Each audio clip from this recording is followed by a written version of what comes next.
नमस्कार, मैं हूं मृत्युंजय कुमार झा और आपकी खबर आपका फायदा में आपका स्वागत है। आज का हमारा मुद्दा यह है कि बढ़ेगी ईएमआई तो कैसे होगी भरपाई। ये सवाल इसलिए क्योंकि सस्ते होम लोन का दौर अब खत्म होने वाला है, क्योंकि एसबीआई ने एमसीएलआर को 10 बेसिस पॉइंट बढ़ा दिया है। वहीं बैंक ऑफ बड़ौदा, एक्सिस और कोटक महिंद्रा ने भी एमसीएलआर में 5 बेसिस पॉइंट तक की बढ़ोतरी कर दी है। एमसीएलआर वो रेट होता है जिसके आधार पर बैंकों की ओर से दिए जाने वाले कर्ज की ब्याज दर तय होती है। तो सवाल यह है कि अब जिस तरह से ब्याज दरें बढ़ने का दौर शुरू हो रहा है, आपकी ईएमआई पर कितना फर्क पड़ेगा। आपने जो होम लोन लिया है या फिर जो आप लेने वाले हैं, वो अब आपको किस रेट पर मिलेगा, वो कितना महंगा होने वाला है। और अगर महंगा होने वाला है, आगे और ब्याज दरें बढ़ने वाली हैं, तो अब आपकी नई प्लानिंग होम लोन को लेकर और बाकी लोन को लेकर क्या होनी चाहिए, ताकि अगर यहाँ पर दरें बढ़ती हैं तो उसका उतना इम्पैक्ट आपके ऊपर ना पड़े। इस पर हम डिटेल में आज बातचीत करेंगे एक्सपर्ट के साथ, लेकिन उससे पहले देखिए ये खास रिपोर्ट।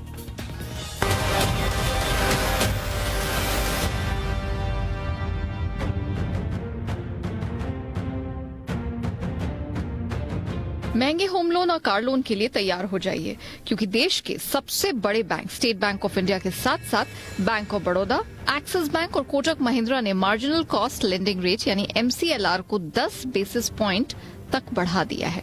इसका सीधा असर होम लोन सहित सभी तरह के लोन की ब्याज दरों पर पड़ेगा। एमसीएलआर वो मिनिमम इंटरेस्ट रेट होता है जिस पर बैंक कर्ज दे सकता है। सरल भाषा में कहें तो एमसीएलआर भारतीय रिजर्व बैंक की ओर से तय किया गया एक ऐसा स्केल है जिसके आधार पर कमर्शियल बैंक किसी कर्ज पर ब्याज दर तय करते हैं। एमसीएलआर जितने कम समय के लिए होगा, बैंकों को जोखिम उतना कम होगा। इसलिए बैंक्स कम अवधि के लिए एमसीएलआर की दरें कम रखते हैं। ज्यादा समय के लिए लोन में जोखिम भी अधिक होता है, ऐसे में इनका एमसीएलआर भी ज्यादा होता है। ये भी जानना जरूरी है कि बैंक जितने भी तरह के कर्ज बांटते हैं, उनमें एमसीएलआर लिंक्ड लोन की हिस्सेदारी 53% के करीब होती है। आपको समझाते हैं कि किन बैंकों ने कितना एमसीएलआर बढ़ाया है और इसका लोन लेने वालों पर कितना असर पड़ने वाला है। एसबीआई की बात करें तो इसने अपने एमसीएलआर में 10 बेसिस पॉइंट्स की बढ़ोतरी की है।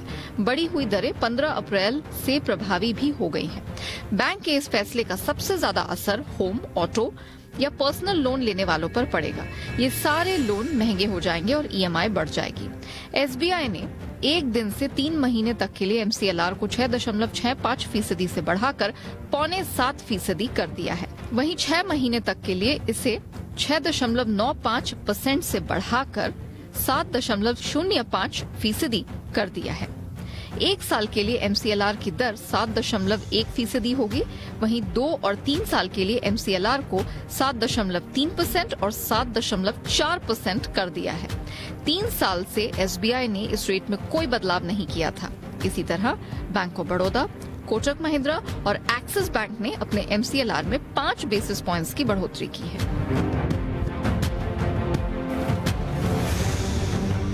इसी महीने की 8 अप्रैल को आरबीआई पॉलिसी में भले ही दरें नहीं बढ़ी हों, लेकिन रिजर्व बैंक ने आगे दरें बढ़ाने के संकेत जरूर दे दिए हैं और यही वजह है कि बैंकों की तरफ से अब इसमें बढ़ोतरी शुरू हो गई है।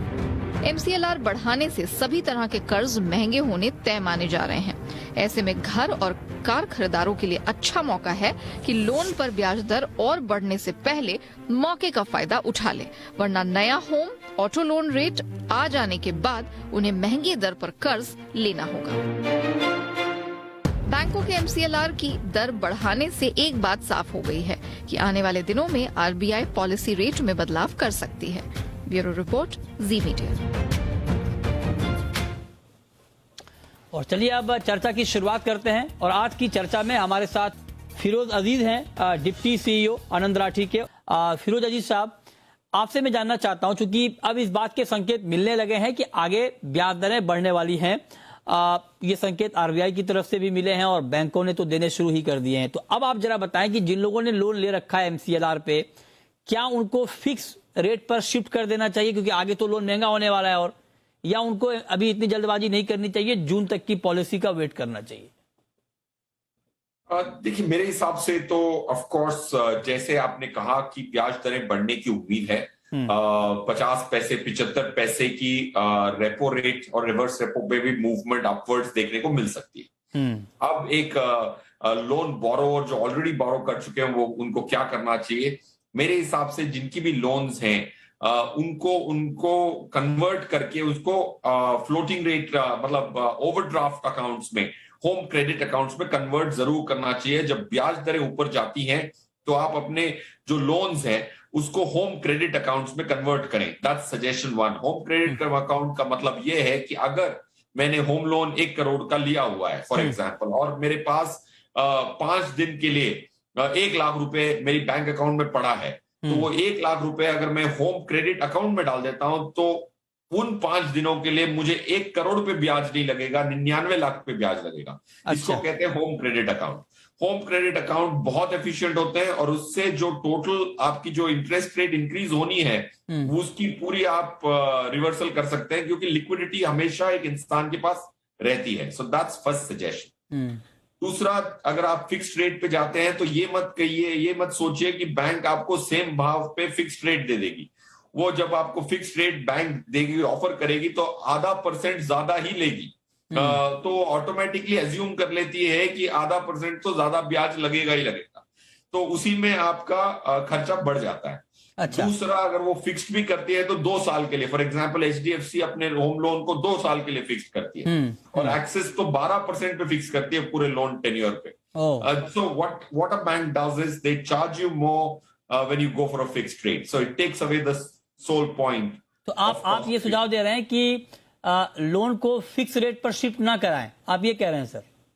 बिल्कुल बिल्कुल, फिक्स ना कराएं। अगर जो भी फ्लोटिंग रेट और फिक्स्ड में अगर अंतर कम हो, 25 पैसे का अंतर हो, तो आप जरूर कराएं। अच्छा। अगर 50 पैसे का अंतर है तो जो आप रिस्क मिटिगेट करने जा रहे हैं वो रिस्क आप पहले दिन ही वो भाव आप एक्स्ट्रा बैंक को दे रहे हैं। ये बहुत महत्वपूर्ण सुझाव है, और जो दर्शक इस वक्त हमें देख रहे हैं, सुन रहे हैं, उनके लिए बहुत महत्वपूर्ण शो भी है ये। इसीलिए आज हमने ये शो प्लान किया है कि अगर मान लीजिए अभी आपका जो भी रेट ऑफ इंटरेस्ट है होम लोन का 7%, 7.25% या 7.5%, अगर आपको फिक्स रेट और फ्लोटिंग का रेट मतलब ये हुआ कि जैसे ही ब्याज दरें बढ़ेंगी या घटेंगी उसका तुरंत इंपैक्ट आपके EMI पर आ जाएगा। फिक्स रेट एक पर्टिकुलर टाइम फ्रेम के लिए होगा, तब तक आपके लोन में जिस रेट पे आपने फिक्स कराया है उसी रेट पे रहेगा, बेशक बीच में दरें ऊपर नीचे हो जाए।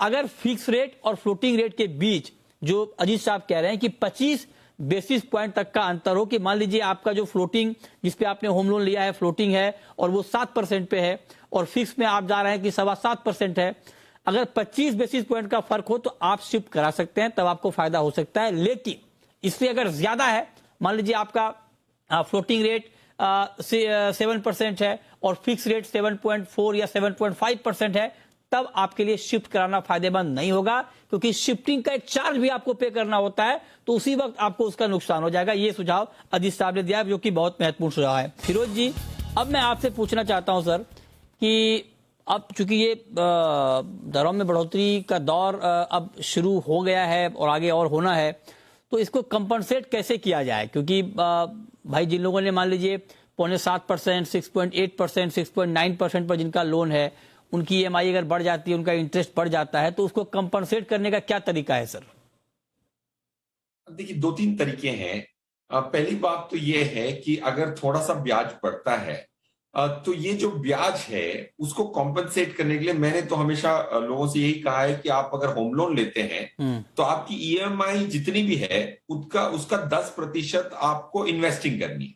अगर आपकी 40,000 रुपए की EMI जाती है तो आप 4,000 रुपए की SIP कर लें, 44,000 रुपीज इन्वेस्ट कर लें। अगर आपने इसकी कंपाउंडिंग देखी और 13, 14, 15% की रिटर्न SIP पे देखी, तो जो भी आप ब्याज पे करने वाले हैं 20 सालों तक, वो पूरा वापस आ जाएगा ये 4,000 रुपए की एक्स्ट्रा SIP करने से।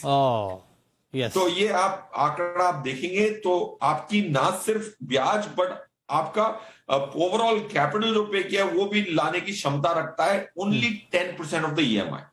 That is power of compound. ये तो जरूर as a matter of discipline करना ही चाहिए।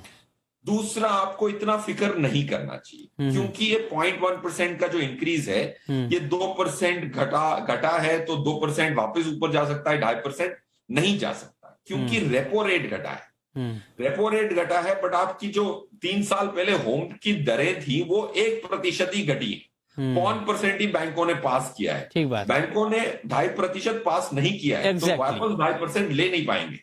सिर्फ मैक्सिमम बढ़ने की गुंजाइश मेरे हिसाब से आधा से 5% है अगले 2 सालों में। तो उसमें इतना व्यय की आपको जरूरत है। ठीक है। तीसरा, एक चीज आपको जरूर करनी चाहिए, जैसे मैंने होम क्रेडिट अकाउंट कहा था, वो होम क्रेडिट अकाउंट करें। और तीसरा, ये इंपॉर्टेंट ये चीज है कि होम लोन की जो रेट्स हैं वो नेगोशिएटेबल है। तो अपने बैंकर से बात करके नेगोशिएट कर लें। सर, एक जो आपने अकाउंट की बात कही, होम क्रेडिट अकाउंट की, उसको जरा और डिटेल में बताएं कि मान लीजिए मैं एसबीआई से मैंने होम लोन लिया है, तो उसके लिए क्या अलग से हमें बोलना पड़ता है? मतलब उसका क्या प्रोसीजर है उस अकाउंट का? ये जरा समझा दें ताकि दर्शकों को आसानी हो इसको करने में। करेक्ट। तो ये होम क्रेडिट अकाउंट्स काफी सारी एमएनसी बैंक्स तो ऑफर करती हैं, नेशनलाइज्ड बैंक्स और इंडियन प्राइवेट सेक्टर बैंक्स भी ऑफर करती होंगी। इसमें क्या होता है कि आपका जो होम लोन होता है उसके साथ एक सेविंग बैंक अकाउंट खोल दिया जाता है। जब भी आपके पास अधिक पैसे हों, 2 दिन के लिए, 4 दिन के लिए, तो वो आप जो अधिक पैसे हैं वो सेविंग अकाउंट में डाल देते हैं। जब आप वो सेविंग अकाउंट में डाल देते हैं तो वो पैसे जो भी आपने रखे हैं उतने दिन का उसका ब्याज आपका डिडक्ट हो जाता है। सो पॉइंट स्टैंडिंग अमाउंट है सर, वो भी कम दिखता है क्या? मान लीजिए मेरा 20 लाख का लोन बाकी है और अगर मैंने होम क्रेडिट अकाउंट में 2 लाख रुपए रख दिए, तो क्या वहां 18 लाख रुपए ही शो होगा, या शो होगा 20 लाख लेकिन इंटरेस्ट लगेगा 18 लाख पे? नहीं, वो शो होगा ही 18 लाख। अच्छा। ओके, अकाउंटिंग के हिसाब से वो आपकी टोटल आउटस्टैंडिंग ड्यूज को 18 लाख कर देगा और इसीलिए 18 लाख का ही ब्याज लगेगा। अच्छा। अभी जो सॉफ्टवेयर होते हैं वो आउटस्टैंडिंग लोन पे इंटरेस्ट कंप्यूट करते हैं। जैसे आपने 2 लाख किया तो 18 लाख की लोन आउटस्टैंडिंग होगी और 18 लाख पे ब्याज काउंट होगा। दोनों ही हैंड इन हैंड जाते हैं।